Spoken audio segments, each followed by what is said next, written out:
Food prices are going up. But we have a recipe for energy efficiency that will help you lower your cost of cooking.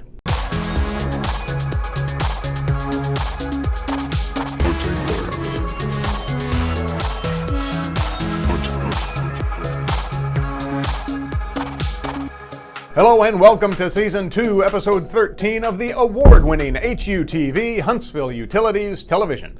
I'm Todd, joined as always by the Bonnie to my Clyde and the Jekyll to my Hyde, Amanda. Hey everybody. You've probably noticed your grocery bill has gone up this year. And if, like us, you've got a large family, you need to make every dollar count.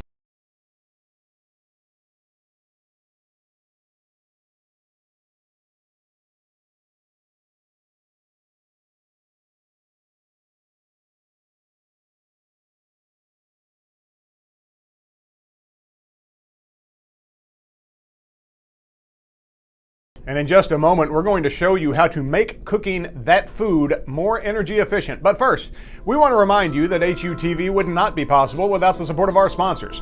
And here with this week's sponsor is the life-size cardboard cutout of our president and CEO, Wes Kelly. This week's episode is brought to you by Hammers. If you want to hammer in the morning, in the evening, and all over the land, get yourself a hammer. Thank you, Flat Wes. Like we said, the cost of food is on the rise. And the cost of preparing that food makes up a small but significant portion of your energy costs. That's true. In fact, the U.S. Department of Energy estimates that 4 to 5% of your home's energy costs go towards preparing food. And that doesn't include the refrigeration and freezing, water heating, and dishwashing. Yes, it can all add up pretty quick. Fortunately, there are some simple things you can do to lower your food preparation costs. That's true. Now, one of the first things you can do is to use natural gas for your cooking. As we've said many times, natural gas is the most affordable form of energy in your home. Yes, it is. And it's also the choice of professional chefs because of its instant heat, the even cooking, and the ease of temperature control. That's right. But regardless of your cooking method, there are do's and don'ts you need to keep in mind. Now, let's start with the first don't, which is don't peek. It's tempting to open that oven door and see how your dish is doing, but every time you do that, you let out the hot air. Yeah, and that can drop the temperature inside your oven by as much as 25 degrees. That makes it work even harder to get back up to that cooking temperature. Also, you don't always have to go by the oven setting your recipe calls for. That's true. So if your dish needs to bake for longer than an hour, preheating the oven isn't really necessary. Well, that's true. And if you're using an electric stovetop, you can usually turn it off about 5 to 10 minutes before the dish is finished. The residual heat will finish off the job for you. And along those same lines, if you're using glass or ceramic cookware, you can typically set your oven for 25 degrees less than what the recipe calls for, because ceramic and glass hold heat better than metal. They do. I forget that one. Next, if you have an electric stovetop with shiny reflectors underneath the burners, keep those clean. Yes, because those reflectors help your stove disperse the heat more efficiently. And give your heating system a break. If you're using the oven or the stove, turn down your thermostat by a few degrees and let the heat being generated by your appliances pick up the slack. And finally, check your pots and pans for warps and imperfections.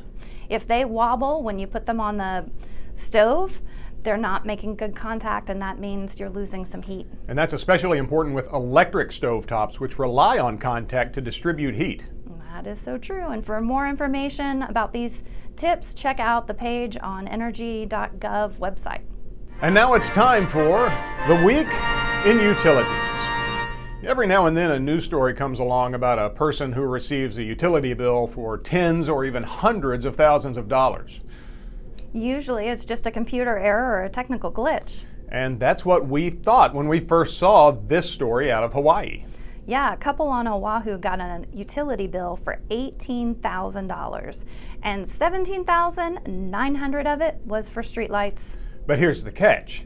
It wasn't an error. That's right. HECO, the electric provider, says the couple actually does owe for the streetlight power. Now, their argument is that the street they live on isn't owned by the city they live in, meaning the city won't pick up the tab. HECO only recently discovered this and are charging the couple for all the months the cost wasn't being covered. And naturally, the couple is fighting this charge, and we'll be interested to see how it's resolved. You can read more about this story at upi.com/odd_news. And now it's time to see what Amanda recommends you check out from our YouTube library. Since this week's topic is all about efficient cooking, we wanted to remind you about an episode we did last month where we talked about using your slow cooker. Yes, and some of your misadventures in the kitchen, as I recall.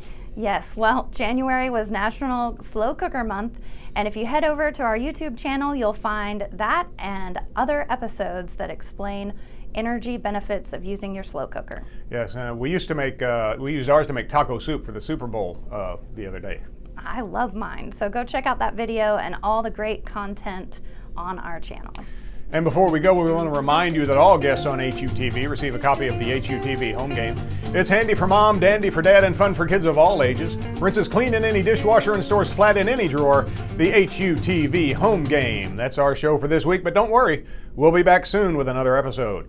And as my son always tells me, I have to say it, don't forget, like, subscribe, and hit the bell so you never miss another video. Indeed. So until then, I'm Todd for Amanda, Flat West, and all of us at the award-winning HUTV saying thanks for watching, and remember, you can't spell utilities without you.